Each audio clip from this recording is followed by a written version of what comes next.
মোক আজি এই পজিশনত পাবলৈ উৎসাহিত কৰা মোক আগবঢ়াই নিয়া আমাৰ অসম তথা ভাৰতবৰ্ষৰ বক্সিং ফেডাৰেশ্যনৰ সেক্ৰেটাৰী হেমন্ত কলিতা ছাৰক মই বহুত বহুত ধন্যবাদ জনালোঁ, যি কাৰণে আজি মই এই পজিশনত থিয় হ'বলৈ আজি সক্ষম হৈছোঁ। সঁচাকৈ মই ছাৰক লৈ বহুত গৌৰৱ কৰোঁ। আজি এই পজিশনত মোক ছাৰে থিয় হ'বলৈ সাহস আৰু বহুত প্ৰেৰণা যোগাইছে। আজি ছাৰ থকাৰ কাৰণে আজি মই সঁচাকৈ কাম কৰিবলৈ ভাৰতৰ টিমটোৰ লগত আজি মই কণ্টিনিউ 16 বছৰ as a coach as a প্লেয়াৰেও আছিলোঁ। 8টা বছৰ খেলিলোঁ, কিন্তু বক্সিঙত মোৰ 24 বছৰ হ'ল। আজি ছাৰক মই প্লেয়াৰৰ পৰা পাই আছোঁ। মই যেতিয়া খেলিছিলোঁ ছাৰে আছিলে, তেতিয়া RJ কৰিছিলে, আৰু মই যেতিয়া খেল এৰিলোঁ ছাৰেই অসম তথা ভাৰতবৰ্ষৰ ট্ৰেজাৰাৰৰ পৰা ধৰি ছেক্ৰেটাৰীৰ পৰা ধৰি মানে নিজৰ এজন মানে ঘৰৰ দেউতা ককাইদেউ বহুত আজি ছাৰৰ কাৰণে সাহস পাই আছোঁ। সেইটো কাৰণে ছাৰক লৈ বহুত মানে ভাষা নাই। আজি ছাৰ থকাৰ কাৰণে আজি মই অলিম্পিক টিমত গৈ আজি যে কি নহওক আমাৰ অসমৰ পৰা প্ৰথম শিৱা থাপা যেতিয়া খেলিছিলে, আমি তেতিয়াই ভাবিছিলোঁ যে আমাৰ অকল অসমত শিৱা থাপাই নাই, আৰু আমাৰ তেনেকুৱা শিৱা থাপা বহুত ওলাব। তেনেকৈ নেক্সটত আমাৰ লভলীনা ওলালে। লভলীনাৰ পাছত লভলীনাই আজি প্ৰথম অলিম্পিকত ব্ৰঞ্জ মেডেল দিলে। বহুত কষ্টত লভলীনাই প্ৰথম যেতিয়া নেশ্যনেল খেলিবলৈ প্ৰথম আহিছিলে, তাই প্ৰথমে মই তাইক নেশ্যনেললৈ লৈ গৈছিলোঁ। তেতিয়াৰ পৰা তাই আজি পৰ্যন্ত কষ্ট কৰি থকাৰ কাৰণে আজি এই পাৰফৰ্মেঞ্চ দিব পাৰিছে।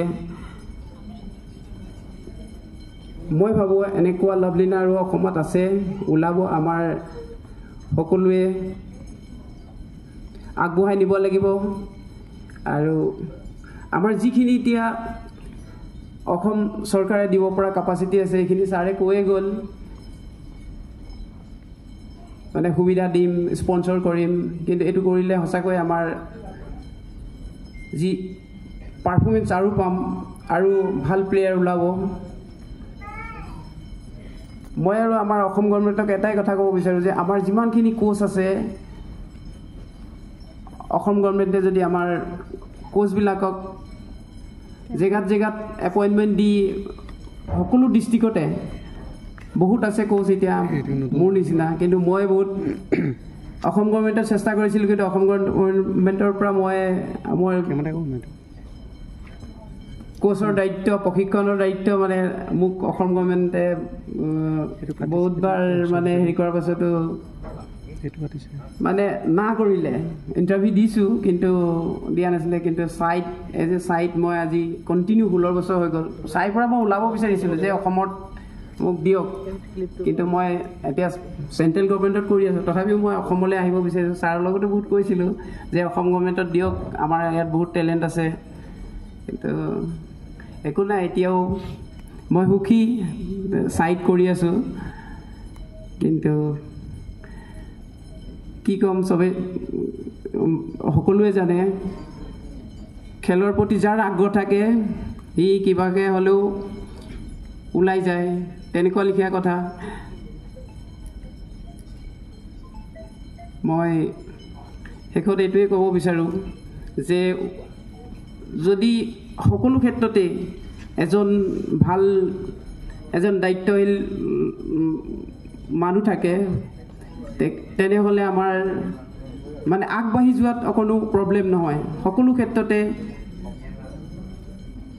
যদি আগবঢ়াই নিয়া এজন মানুহ থাকে নহয়, সকলো ক্ষেত্ৰতে আগবাঢ়ি যাব। সকলোৱে জানে কোনোবা এটা পজিশ্যনত যদি কোনোবা এজন থাকে, যেনেকৈ আজি মই আগবাঢ়ি গৈছোঁ, এনেকৈ সকলোৱে যদি এটা পজিশ্যনত সকলোকে আগবঢ়াই দিয়ে তেতিয়া সকলো আগবাঢ়ি যাব সেইটোৱে মোৰ কথা কোৱা বেছি অভ্যাস নাই খেলৰ প্ৰতিয়ে বেছি আছে কিবা ভুল হৈছে যদি মাফ কৰিব বেছি নকওঁ ইয়াকে কৈ মোৰ সামৰণি মেলো থেংক ইউ ছাৰ আমি এতিয়া অলিম্পিকত কি হৈছে আমাৰ চীন ধৰক ইউৰোপিয়ান কাণ্ট্ৰিবিলাকৰ লগত আমাৰ এটা কম্পেৰিজন চলি আছে তেওঁলোকৰ ইমান কম মানুহ বা কিমানখিনি প্লেয়াৰ চ' আপুনি এটা কোচিং এটা কমপ্লিট চিষ্টেমৰ মাজেৰে আহিব লাগে চ' আপুনি কি ভাবে যে অসমৰ কোনটো চিষ্টেম আৰু ইণ্ডিয়াৰ কোনটো চিষ্টেম যদি আমি ডেভেলপ কৰোঁ তেতিয়াহ'লে আমি বেছি প্লেয়াৰ পাম ইভেন আমাৰ কোনো প্লেয়াৰ মিছ হৈ নাযায় চিষ্টেম আৰু স্পেচিয়েলি লাভলীনা মেমেও ইয়াৰ আগৰ পৰা গুৱাহাটীত এখন মিটিঙত গুৱাহাটীৰ বুক ৰিলিজত কৈছিলে কোচিঙৰ কথাটো যে আমাক অসমত কোচ লাগে চ' আপুনি এইটো অকণমান ক'ব নেকি আমাৰ কোনটো চিষ্টেমৰ মাজেৰে গ'লে আমি মেক্সিমাম প্লেয়াৰ যাতে আমাৰ কোনো প্লেয়াৰ ৰৈ নাযায় সঁচাকৈ ভাল লাগিছে এই কুৱেশ্যনটো ময়ো বিচাৰোঁ মানে কি প্ৰতিখন ডিষ্ট্ৰিক্টতে জিলাতে মই কৈয়ে গ'লোঁ আমাৰ কোচৰ অভাৱ এজন মানে দায়িত্ব লোৱা মানুহ নাথাকিলে এজন এথলিট কেতিয়াও ওলাই যাব নোৱাৰে দায়িত্ব লোৱা মানুহ থাকিব লাগে আৰু দায়িত্ব লোৱা মানুহ থাকিবলৈ হ'লে কিবা এটা পাব লাগিব মই আজি একাডেমি এখন খুলি থৈছোঁ তাতে মোৰ ল'ৰা ছোৱালী আছে কিন্তু ল'ৰা ছোৱালীখিনি একো দিব নোৱাৰে গাঁৱততো সেইটো অৱস্থাই হয় মই যোৱাটোত প্ৰথম 2014 চনতে বক্সিং ৰিং খুলি থৈছোঁ কিন্তু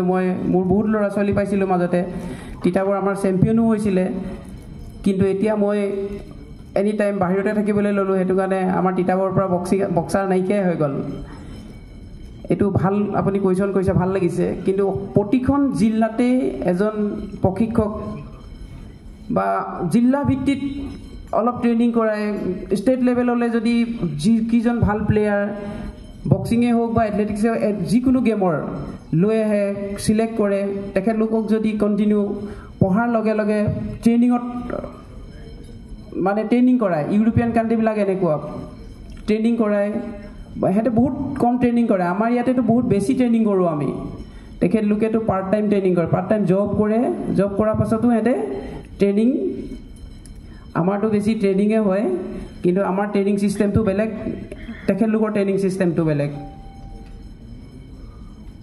আমাৰ অসমৰ পৰা যদি ভাল অসমৰে নহয় ইণ্ডিয়াৰ পৰা যদি ভাল আমি এথলিট বিচাৰোঁ খেলুৱৈ বিচাৰোঁ তেতিয়াহ'লে কিন্তু ডিষ্ট্ৰিক্টৰ পৰা গুৰুত্ব দিব লাগিব এখন ডিষ্ট্ৰিক্টৰ পৰা পূৰা ষ্টেটৰ প্ৰেচিডেণ্ট ছেক্ৰেটাৰী যি নহওক তেখেতলোকে যদি চবকে মিলাই ট্ৰেইনিংটো কৰাই নহয় আমাৰ অসমত বহুত ভাল টেলেণ্ট আছে বহুত ভাল প্লেয়াৰ ওলাব থেংক ইউ